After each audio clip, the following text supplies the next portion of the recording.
My aunt called me the family failure while bragging my cousin would be a millionaire before 30. Then I revealed his new company was under mine. Have you ever been to one of those family reunions where you can feel the setup before anyone even says it out loud? Like you are not really being invited out of love, or because anyone misses you, or because the family wants to reconnect. No, you are being summoned for a performance. A spotlight has already been prepared. Everyone already knows the script. And the only role they have cast you in is the background character, who claps while someone else gets praised. That was me. My name is Josh. I'm 29 years old, and this whole thing started with a text from my mom that said, "Please come this time. Everyone wants to see you." Right. I had not gone to a family gathering in 3 years. Not because I am bitter or dramatic. Okay, maybe a little. But mostly because those gatherings never felt like family to me. Every single event turned into the same comparison game. Who bought a house? Who got engaged? Who had a baby? Who got a promotion? Who had the most impressive vacation photos? And every time, someone, usually my Aunt Diane, would slide in a comment about how I was still finding myself, like I was a lost sock under a dryer. After a while, I stopped showing up. I kept my distance. I built my own thing quietly. No Facebook posts, no dramatic updates, no explanations, no announcements. I just worked.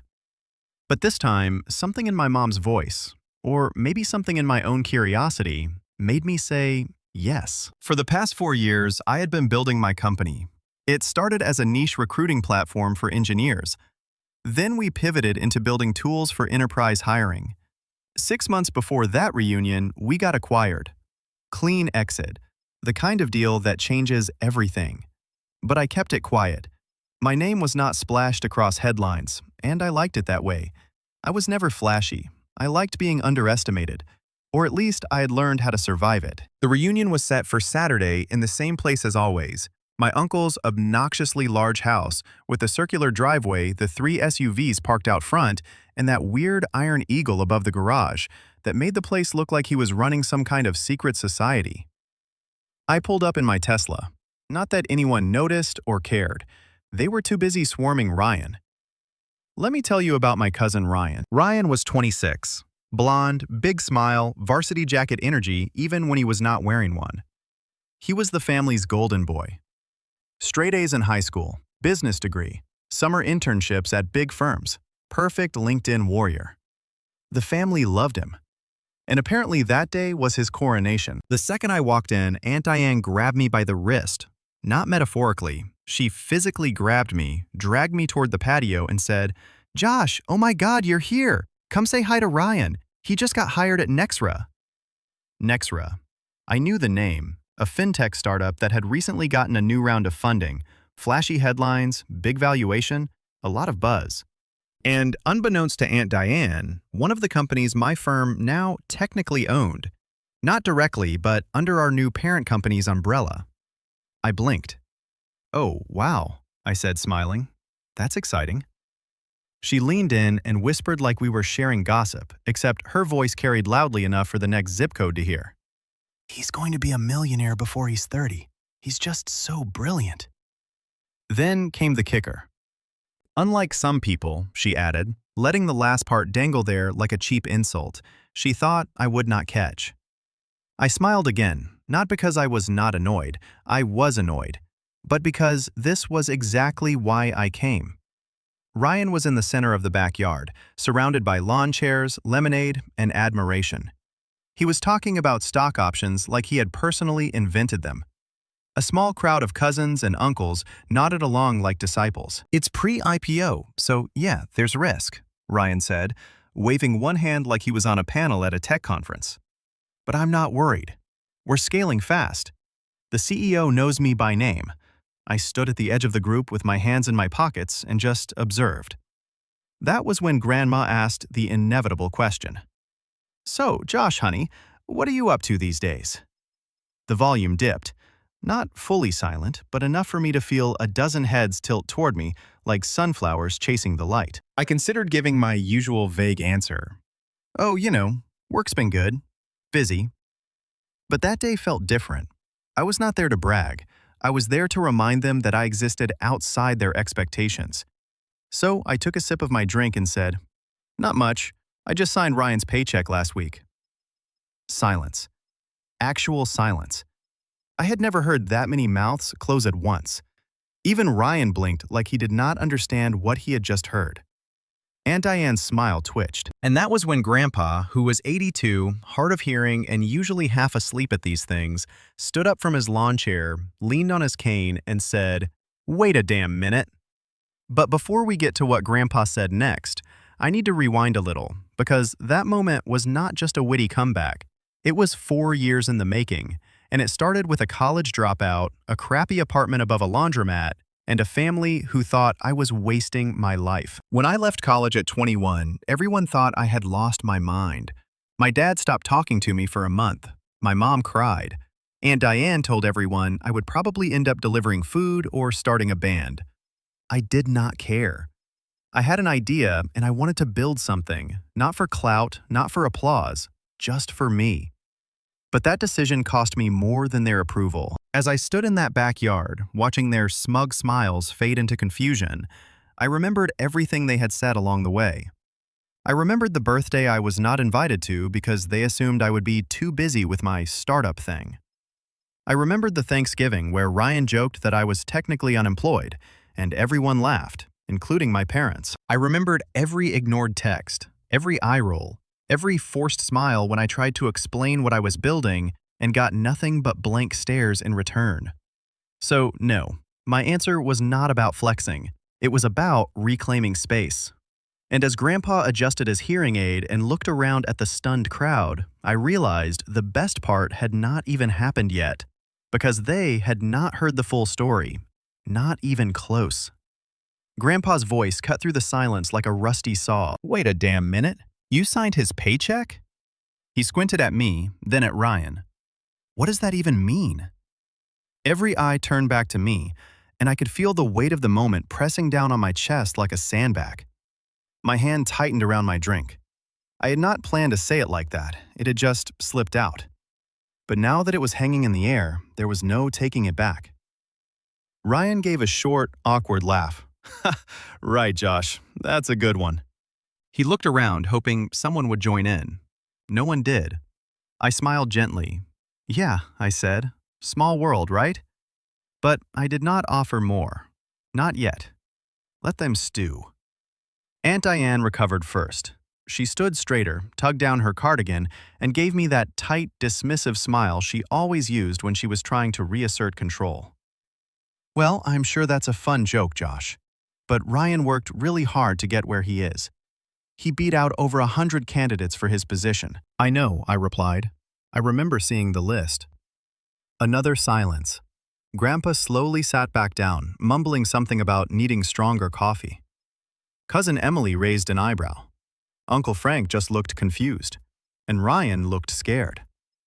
I could have ended it there. I could have said nothing more, let the curiosity simmer, and walked away. But some deep, wounded part of me wanted more than that. Not revenge exactly, just balance. And balance was long overdue. When I was 22, I moved back in with my parents after burning through my savings. I was working 16-hour days trying to code the first prototype of my platform, barely sleeping and delivering groceries at night just to cover my student loans. At one point, I ate plain rice for dinner for 6 days straight. You think I'm exaggerating, but I'm not. I have photos. I used to joke with my one friend back then that if I ever made it, I would buy myself a gold-plated rice cooker. But the worst part was not the struggle, it was the pity. Every dinner with my family felt like an intervention. My mom would say things like, "Maybe you should just apply for something stable for now. You can always do your little business later." My dad would stare at the TV and grunt. My sister Claire, who was in med school at the time, would chime in with stories about residency and how she had no time for distractions like that. The unspoken message was always the same. Josh is wasting his potential. Josh needs to grow up. Josh is embarrassing us. On the day of Claire's graduation party, I overheard my parents talking in the kitchen. My mom whispered, "I just hope he doesn't embarrass us in front of everyone." I did not even cry that time. I just left before the speeches started. After that, I stopped showing up. I built in silence. I learned in silence. I grew in silence. Back in the backyard, the buzz had shifted. Ryan was still talking, trying to salvage the attention. Something about his manager inviting him to a private Slack channel. But people were not listening as closely anymore. The sparkle was gone. Now they were looking at me. For the first time in years, they wanted to hear me. But before I could say anything else, Aunt Diane struck again. You know what? I think, Josh, she said, folding her arms. I think you're jealous. You came here to cause a scene. You've always hated when someone else gets the spotlight. That stung. Not because it was true, but because she said it so easily, so publicly, like I had been some bitter parasite my whole life. No, I said calmly. I came here because Mom asked me to, and because I was hoping, naively I guess, that maybe this year would be different. She laughed. Different how? We're just proud of Ryan. He earned it. You don't get to come in here after disappearing for years and act like you're above everyone. I'm not above anyone, I said, but I'm not beneath you either. That was when the gloves came off. Really? Because last I checked, you dropped out of college, lived off your parents, and couldn't even hold a real job. Ryan has a career. He's going places. And you? What have you even done that's worth clapping for? I could feel the back of my neck heating up. I looked at my mom. She was biting her lip, her eyes darting between us. My dad just stared down at his plate. And then, just when I thought it could not get worse, Claire walked over. She must have caught the last few lines. Her face was unreadable. You know, she said quietly, it wouldn't kill you to be happy for someone else's success. And that was it.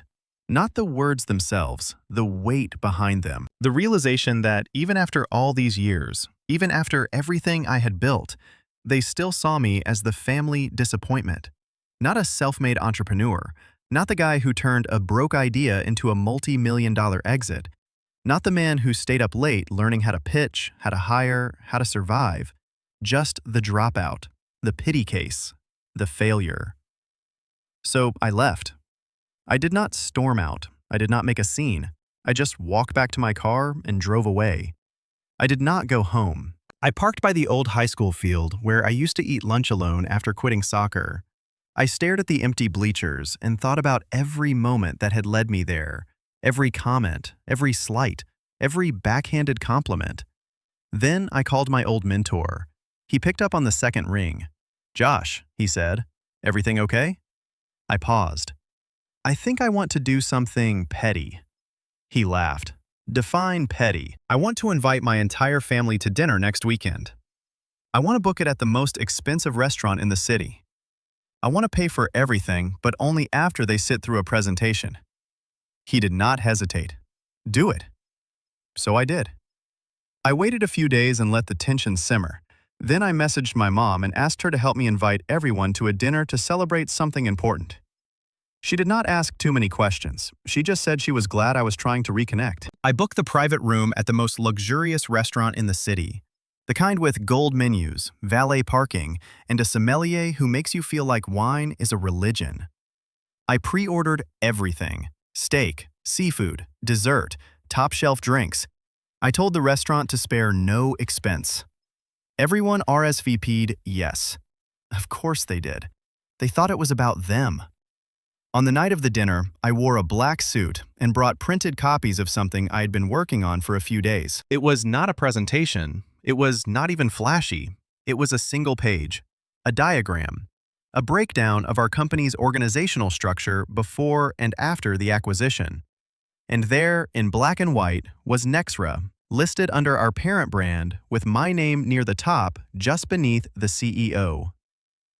I got to the restaurant early. I greeted each family member as they arrived. I smiled. I took photos. I listened to Aunt Diane talk about how Ryan had been handpicked for a new client project. Then, once everyone had their appetizers, I stood. "I just want to say a few words," I began. But before I could continue, Ryan, poor sweet Ryan, stood up and said, "Before you go, I just wanted to thank everyone for their support. This new job is a big deal for me, and I hope to make you all proud." Polite applause. I nodded. "Thanks, Ryan. That's actually a great segue." Then I handed out the sheets. I watched them read. I watched their eyes widen. I watched Aunt Diane's mouth go slack. And then I said the line I had rehearsed in the mirror. You were right. Ryan is going places. And lucky for him, one of those places is under my supervision. Gasps. Forks dropped. And just as the silence threatened to swallow the whole room, Grandpa stood up. He did not say anything at first. He just looked at me, then looked at the page, then looked at Ryan. Grandpa's hand trembled slightly as he set the paper down. His eyes stayed on me. Blue-gray, weathered with age, but still sharp in the moments that mattered. The room was almost reverent, like we had all stepped into a church and nobody had told the priest he could speak yet. Then Grandpa turned to Ryan, who had frozen with his champagne glass half lifted, and said slowly, "You work for him?" Ryan's throat bobbed. His eyes darted between me, his mother, and the paper. No, I mean, not directly. He's not in my department. He doesn't, oversee me or anything. I did not say a word. I did not need to. The paper spoke for itself. My name was there, VP of Talent Infrastructure and Strategic Acquisitions. Under the new holding company's logo, just beneath the executive board, Nexro was one of 5 acquisitions under our branch. I had signed Ryan's paycheck. He was technically 3 levels below me, 2 if you counted dotted line structure. I did not flaunt it. I had never even interacted with him on Slack. But the structure did not lie. I could have flagged his performance review if I wanted to. I could have approved or declined his bonus. I could have assigned his team to some obscure internal project just for fun. And every person in that room now knew it. Grandpa chuckled, then turned to Aunt Diane. "Well, would you look at that? You were so busy puffing up the boy, you didn't see the man standing next to him." Then he looked back at me. "I always knew you had fire, Josh." The old man gave me a nod I had not seen since I was a kid trying to build model trains in his garage.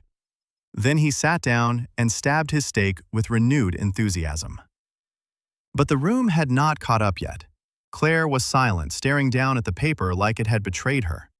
My dad shifted uncomfortably, glancing at my mom like he needed permission to speak. Aunt Diane had gone completely pale, blinking like someone had pulled the floor out from under her.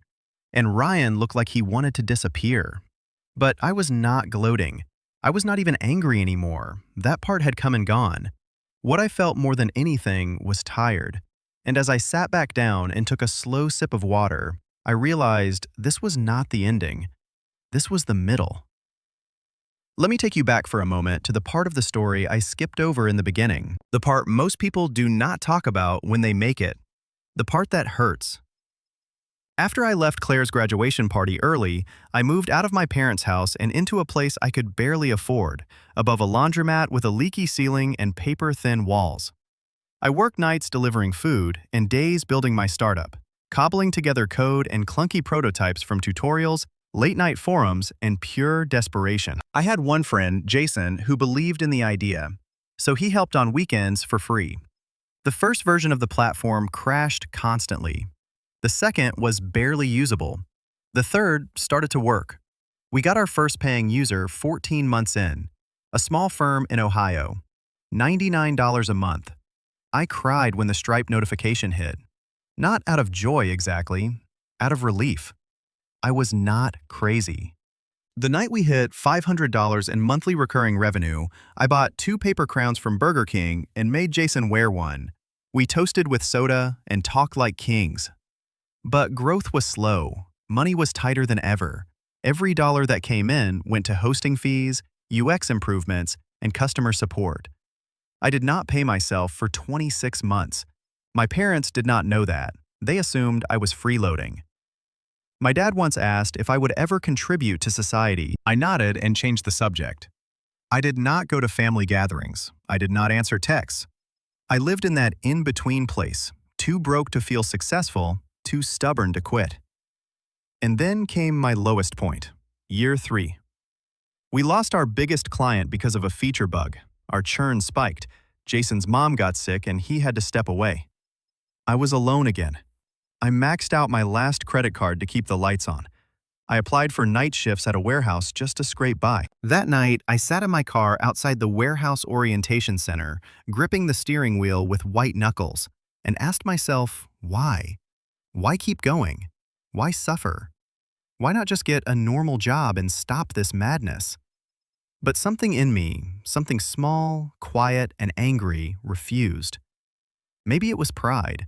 Maybe it was fear of returning to those family dinners with nothing to show. Maybe it was the memory of Claire rolling her eyes when I told her about my idea. Whatever it was, it made me turn the key drive back home and fix the damn bug that night. 2 weeks later, we landed a call with an angel investor and everything changed. His name was Mark. He was not flashy, just a practical guy who liked our idea and saw potential. He gave us $50,000 in seed money, enough to breathe, enough to hire one developer part-time. From there, we grew slowly, then faster. We signed new clients, word got around. 2 years later, a VC firm made an offer. We countered, we negotiated, we signed. I moved into a real apartment. Jason came back. We brought on a team, a real team. Then came the acquisition, $12.8 million. Clean terms, no drama. I walked away with a healthy slice. Not enough to retire forever, but enough to never answer to anyone again. I stayed on in a new role, strategic acquisitions and internal infrastructure. The part of the job where you help companies like ours grow smarter, faster, and better. One of the first companies I helped acquire was Nexra. I did not even know Ryan worked there until I saw his name on a personnel list. Months later, I laughed when I saw it. But I did not say a word until the reunion. Back at the restaurant, I watched my family pick at their food, too proud to speak and too shaken to pretend nothing had happened. I gave a short toast. I thanked them for coming. I thanked my parents for raising me. I thanked Jason quietly, even though he was not there. Then I paid the bill, every cent, and walked out. Not with my chest puffed out, not with swagger, just peace. But peace does not erase the past. The next week, my mom texted me, "Can we talk?" I called her. She did not apologize right away. She just asked questions, real ones, about the company, about my life. I told her about the nights above the laundromat, the rice, the tears, the quiet. She did not say much. She just listened. I think that hurt her more than anything else I could have said, that she had not known, that I had not told her, that we had lived under the same roof and she had no idea I was drowning. She cried. I almost did. Claire sent me an email, long, formal, apologetic. She said she admired me even if she had not shown it. She said she was proud. I did not reply right away, not because I was angry, because I was not sure I believed her yet. Ryan never reached out, but I heard through the grapevine that he was keeping his head down at work. Word travels, and it turns out people become a little more careful when they realize the guy they once joked about now sits 3 rungs above them. As for Aunt Diane, she went quiet on Facebook for a while. No more brag post. No more humble brags about Ryan. Just photos of her garden and passive-aggressive quotes about how real success is quiet. I smiled every time I saw one. But here is the truth. Revenge felt good in the moment. Peace felt better. Not because they finally saw me, but because I finally saw myself. I did not need their applause. I did not need their validation. I had spent so many years trying to prove I was not a failure that I forgot I already was not one. And maybe the real win was not that they knew now, it was that I did not need them to. But still, the story was not over, because something else happened after that dinner, something I did not expect. Something that flipped the entire family dynamic again, and this time, not in my favor. It started with a voicemail. 3 weeks after the dinner, I was on a flight back from Chicago, blurry-eyed and running on 2 hours of sleep. When I landed, I saw the notification, missed call from Dad. One message, 1 minute and 23 seconds. We did not talk often, even after everything. Our relationship hovered in this weird limbo where we were polite but distant, like 2 coworkers who used to be close and had not found their rhythm again. I played the message while I waited at the baggage carousel. His voice was quiet, too quiet. "Hey Josh, listen, something's come up. Nothing urgent, don't worry. But your grandfather's been asking about you, wants to see you. I think it's important. He's not saying much, but when he asks twice, I listen. Call me." That was all. My stomach tightened. Grandpa had always been sharp, but his health was not what it used to be. He still lived on his own and refused to move out of the house he had built with his own two hands. But lately my mom had been hinting that he was slowing down. I called back the next morning. Josh Grandpa boomed when he answered. "You finally done playing with airplanes and meetings and all that jazz?" I chuckled. "Just landed. What's up?" There was a long pause, then he said, "Come over tomorrow if you can. There's something I want to show you." His house had not changed.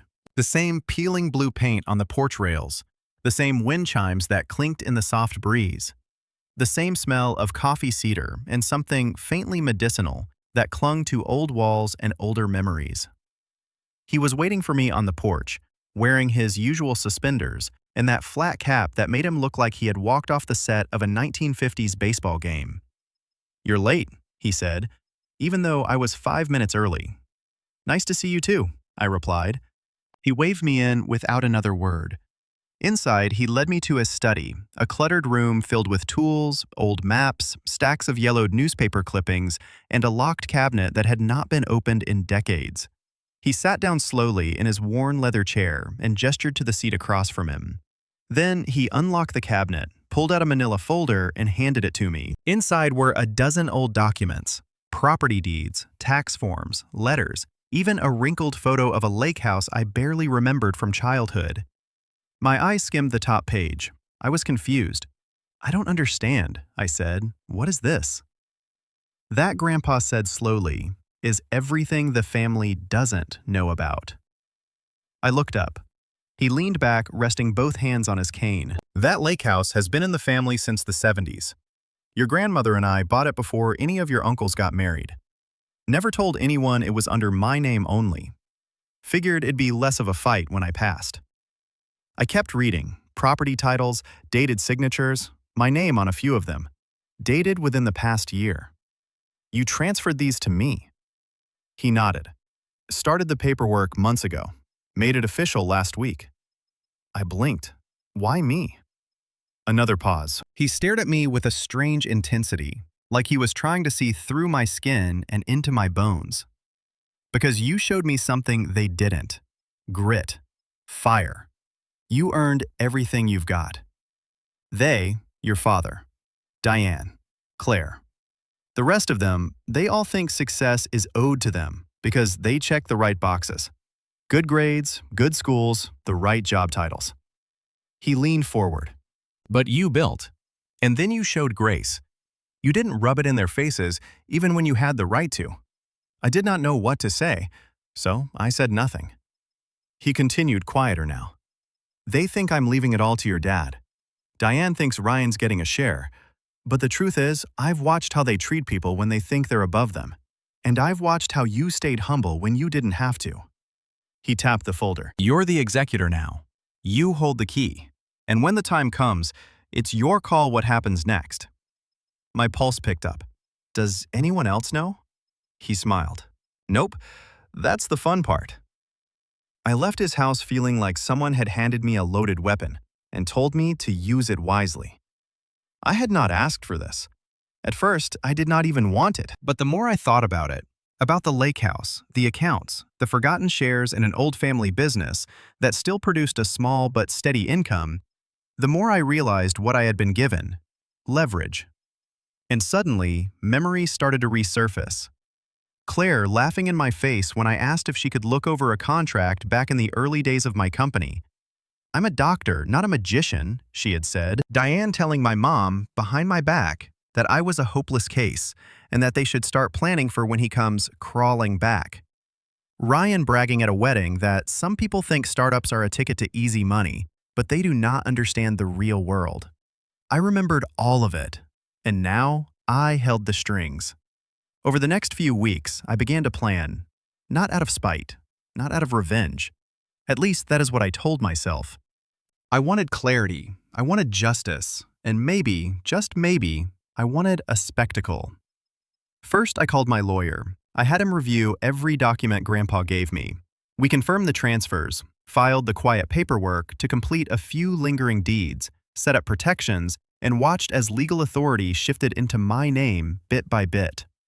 Then I checked the old business registry for a company called Pinarove Utility LLC. The family had forgotten about it after it was sold off in the late 2000s, but someone had kept a minority stake. That someone was Grandpa, and that 7% stake was now mine. That 7% had a new buyer knocking at the door, $280,000. I signed the papers. Suddenly, I had liquid cash and legal control over 3 parcels of land, 1 cabin, and a family trust account Diane did not even know existed. The irony was that the entire family thought Grandpa was getting forgetful, that he needed help managing his affairs. They were already circling like vultures, assuming that when he passed, they would divide the leftovers among themselves. They had no idea the will had already changed. They had no idea I was the executor. They had no idea I now held the passwords to every account he had ever touched. I waited until Thanksgiving.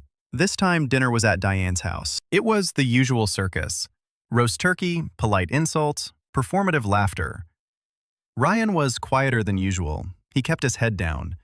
I caught him glancing at me now and then, like he still was not sure if he was allowed to be mad or impressed. Claire had brought her new boyfriend, a surgeon. She introduced him 3 times as if we had not heard her the first 2. And Diane was in full hostess mode. This turkey is from that specialty farm near the vineyard, she bragged. Nothing frozen here. And we only use ceramic knives now, better for the environment. I smiled. I said nothing. I let her talk. I let them all talk. Then, as dessert was served, I clinked my glass. "Hey everyone," I said, standing. "Can I have just 5 minutes?" They all turned. Even Grandpa looked up from his pumpkin pie. I pulled out a small black folder and laid it gently on the table. "This," I said, "is the updated deed to the lake house." Diane blinked. "The lake house?" "It's in my name now," I said calmly. "Grandpa transferred it last month, along with a few other assets." You could almost hear the blood draining from their faces. Claire frowned. "What are you talking about?" I opened the folder to the notarized document and turned it around for everyone to see. Aunt Diane went stiff. "That has to be a mistake. That property belongs to the family, to us." Grandpa cleared his throat. "I am the family," he said, "and I made my choice." I let that hang for a second before continuing. "I'm not doing anything with it right now, but I will be restructuring a few things, which means if anyone had plans to use the house next summer without permission, they might want to rethink that." Claire's boyfriend started to excuse himself. Ryan looked like he had swallowed a spoon. Diane stood abruptly. "This is insane. You manipulated an old man into signing over our family's property." "No," Grandpa said firmly. "I gave it to someone who earned it." Then he added, "And I also made him executor. When I pass, Josh has final say over everything." The silence that followed was not like the silence at the restaurant. This one was heavy, ugly, final. But I was not done yet, because this was not just about land or money.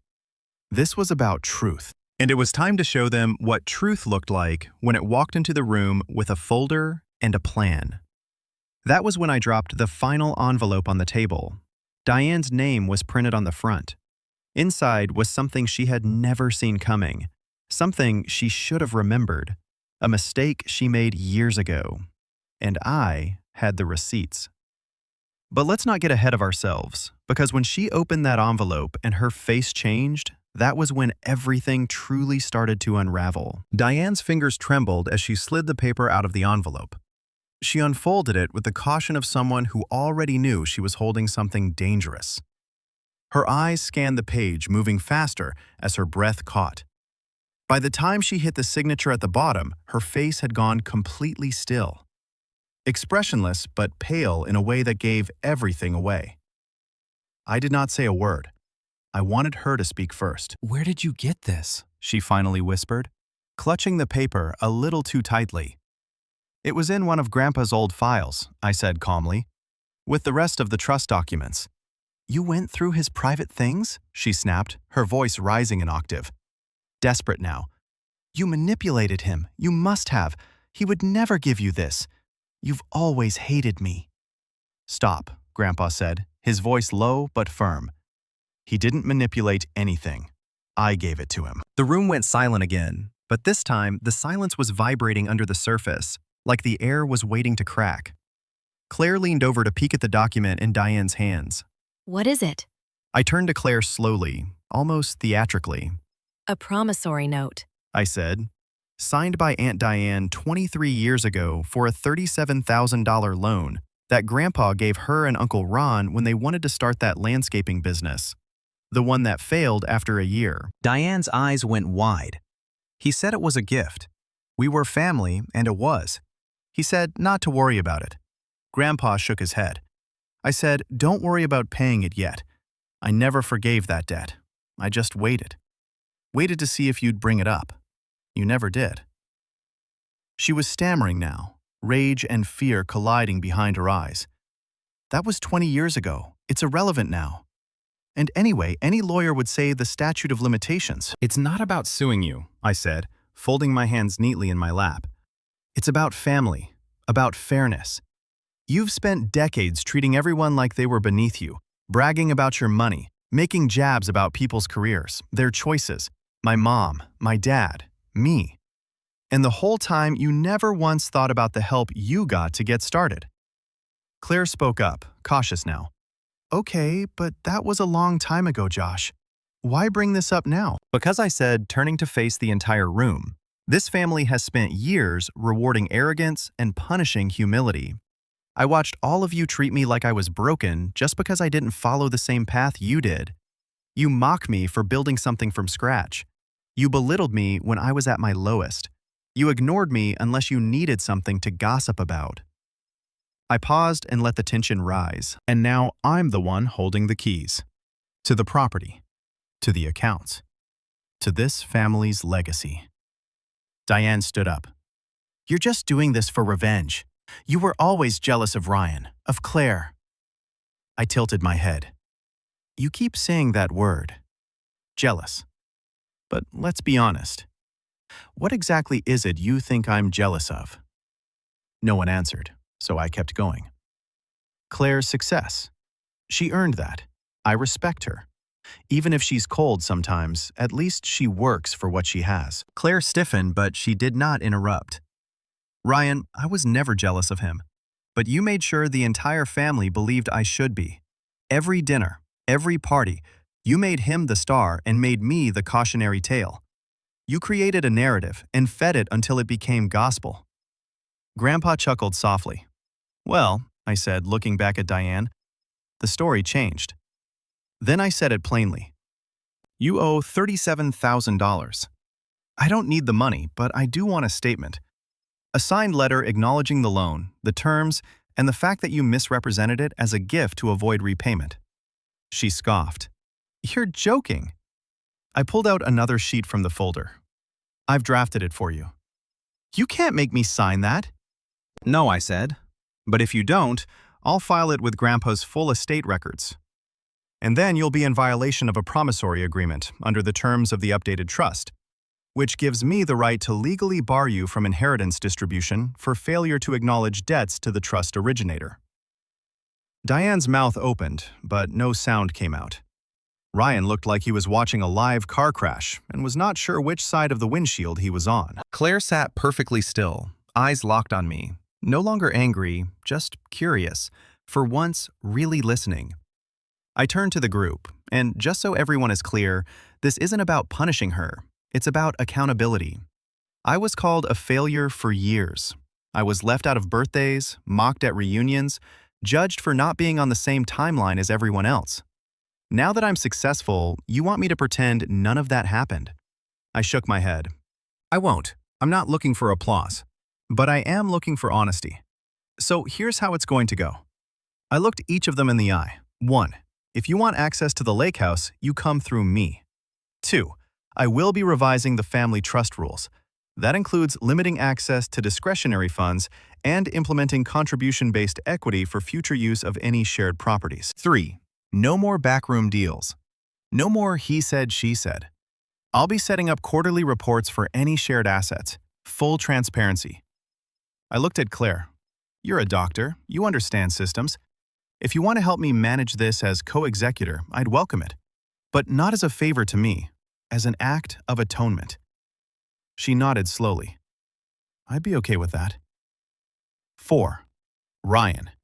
He looked up startled like I had called on him in class. You don't owe me anything, but we're in the same company now. If you ever want to talk about your role, your growth, or how to actually succeed in the startup world, my door is open. But I'm not protecting you. If you slack off, you'll be fired like anyone else. Earn your place. He nodded once, hesitant but grateful. And 5, I said, turning back to Diane. You have until the end of the weekend to sign that letter, or your name is off the list. She stared at me. Then she slowly sat down. She did not say another word for the rest of the night. The fallout was not immediate. It trickled in over the weeks that followed. First came the apology texts, from Claire, from my mom, even from cousins who had not said 2 words to me in years.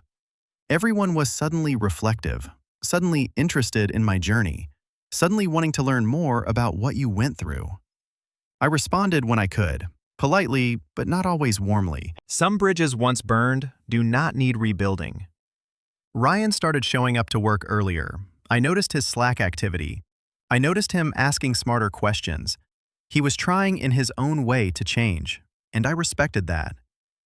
A month later, Claire invited me to a hospital fundraiser where she was speaking. I went. She introduced me as my brilliant brother who built something from scratch when none of us believed in him. It did not feel performative. It felt real. That night we talked, not about the past, about the future. We were not best friends again, but for the first time in a long time, we were walking in the same direction. Diane eventually signed the letter, but she has not spoken to me since. I am okay with that. She does not control the narrative anymore. As for me, I still run my division at the company. I still invest in small startups. I still live in the same apartment. I still drive the same Tesla. But now I visit the lake house. I fixed it up. I spend weekends there sometimes, alone or with people I actually care about. I built a fire pit out back. I put in a new dock. I planted trees. It is peaceful there, quiet. No tension, no comparisons, no noise. Just me, the water, and the crackle of the fire. It was never really about money. It never was. It was about knowing who you are when no one is clapping for you, and knowing who they are when the clapping stops. That is the real inheritance.